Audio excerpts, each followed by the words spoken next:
Right, I've been meaning to do this review. I was extremely disappointed with the Insta X4 single lens mode. The edges were really soft and fluffy.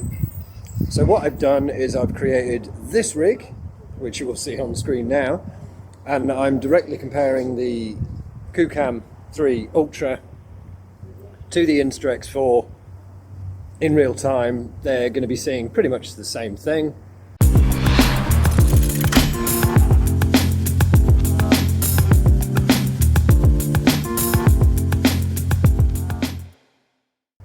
And I've not tested the single lens mode on the Qoocam yet, but the Insta X4, since I've been in Oz, I've been here nearly 3 weeks, I've not done a single video with the X4 because I've been doing content with the Qoocam 3 Ultra, and it has vastly exceeded expectations.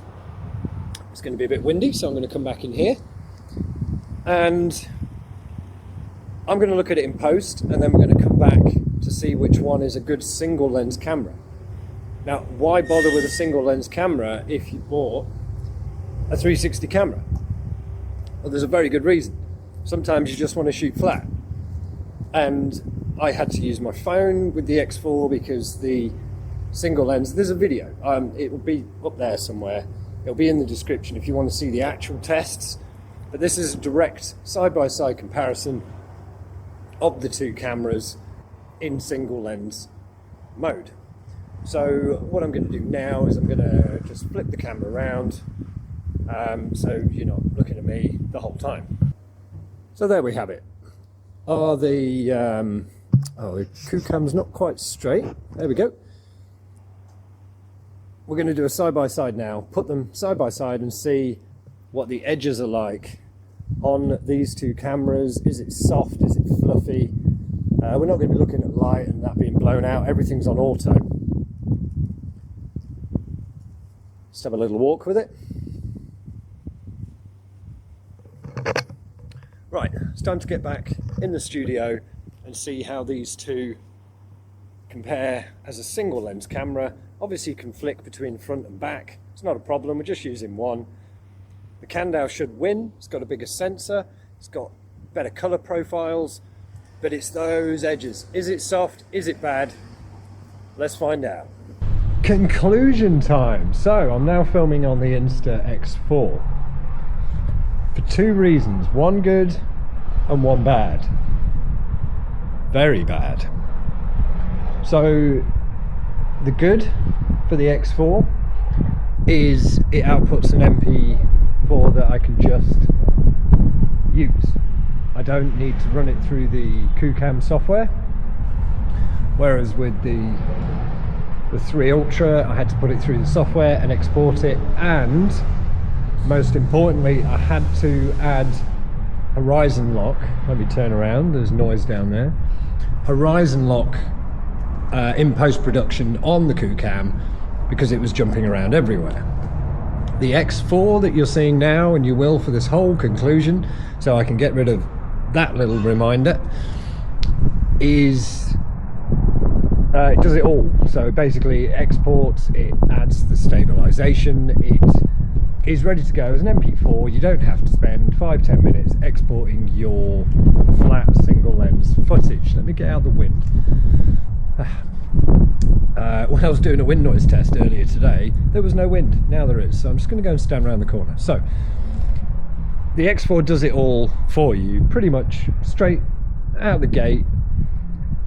And now we get to the problems. The big problem for me is, even though I'm on a standard color profile on the X4, look at the colors compared. You know, you compare them side by side, you know, you can go back, have a look. I'm not going to keep flitting between content. And the colors on standard, all this graffiti is just heavily saturated.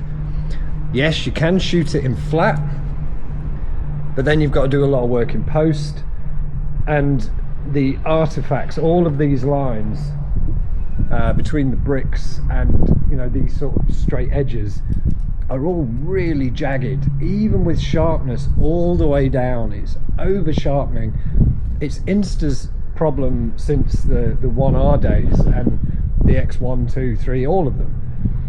And my God, that color profile. GoPro is also guilty of oversaturating, and it's very difficult to pull that footage back if you really care about your color grading, which we all do, which is why we're here.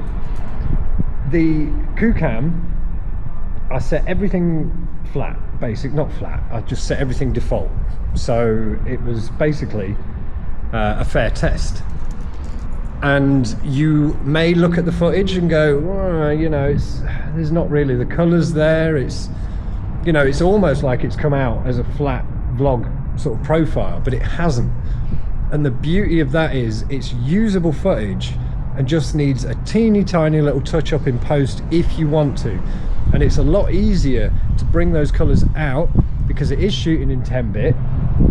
It has more color information in there. We're going to get into a bigger video about exactly what all that means when we come back to the Qoocam for more content. But the long and short of it is the Insta360 saved me 10 minutes of time. However, the footage it's not awful, but it's really not good. Side by side, the difference in, you know, the colors and the information available in a fair test, it's pretty much night and day. I will be shooting flat with the Qoocam now, for sure. The Insta X4, I've got it for one reason, and that is the lens guards, the case that this is all in. It's good. It's a lot lighter than the Qoocam. You've got to bear that in mind. I wouldn't trust it. You see, I drop it, it's gonna get damaged even though I have lens guards, but this isn't why we're here. I am rabbiting on again. So what we're gonna do is I'm gonna let you decide, drop some comments, give it a like, keep this video thread going, and I may do more tests in the future with these two cameras and compare them side by side. There's a lot to talk about. All right. It's a bit of a long one. You guys take care, and we'll catch you for the next one.